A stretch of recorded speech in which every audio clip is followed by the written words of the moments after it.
For decades, air superiority decided wars. Whoever controlled the skies controlled everything underneath them. But the rules of air combat are changing again.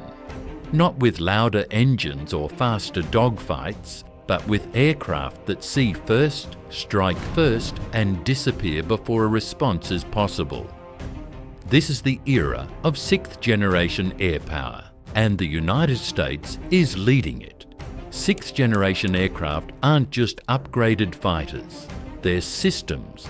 A sixth-gen platform combines extreme stealth across multiple spectrums, eye-assisted decision-making, networked sensor fusion, unmanned drone teaming, long-range strike capability, electronic and cyber warfare dominance.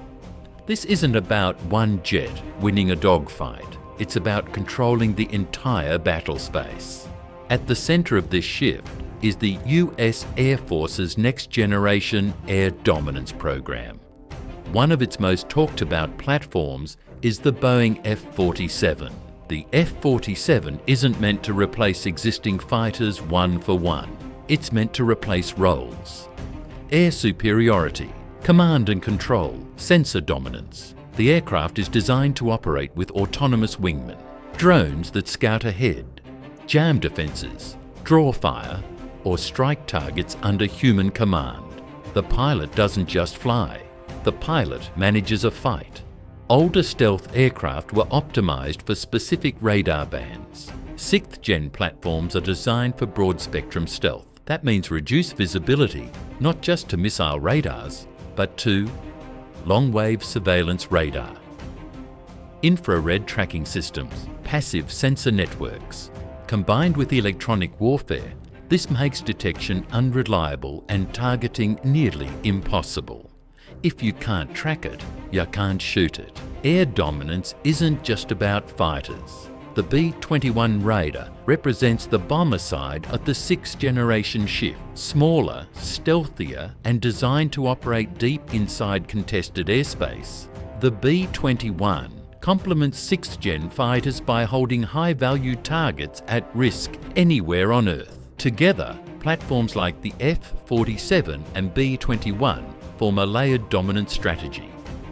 Fighters clear the sky, bombers strike critical targets, drones multiply, reach networks, tie it all together. China and Russia are pursuing their own next-gen aircraft. China's focus has been on quantity, regional control, and rapid iteration. Russia's programs emphasize long-range interception and missile-centric doctrine, but both face limits, sensor integration, pilot training, operational experience. Sixth-generation warfare isn't just about having advanced jets, it's about using them together, under pressure, at scale.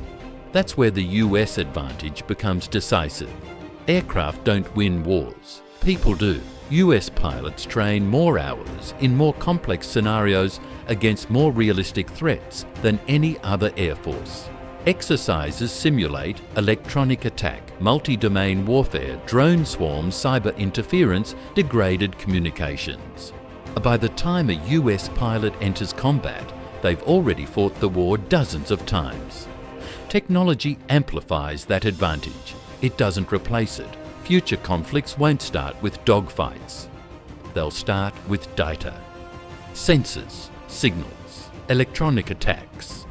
Whoever controls the air first controls escalation. Sixth-generation aircraft are built to win before the first missile is fired. That's deterrence. This isn't an arms race, it's a separation. While others chase the next jet, the United States is building an ecosystem of air dominance, stealth, eyes, drones, training, experience. Sixth-generation fighters and bombers aren't just new aircraft. They're the reason the sky will remain American-controlled for decades to come.